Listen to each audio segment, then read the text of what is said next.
Good morning, and thank you so much for joining me this morning.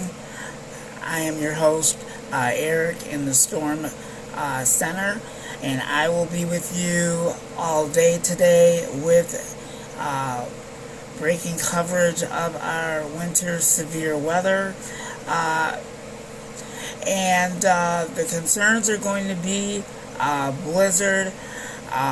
There is a blizzard warning for western Michigan, and I have more coverage on that, and I will tell you the full details and how much snow that we were going to be expected to see. So things are getting kind of wild.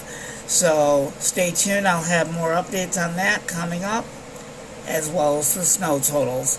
I'll have more coming up right after this.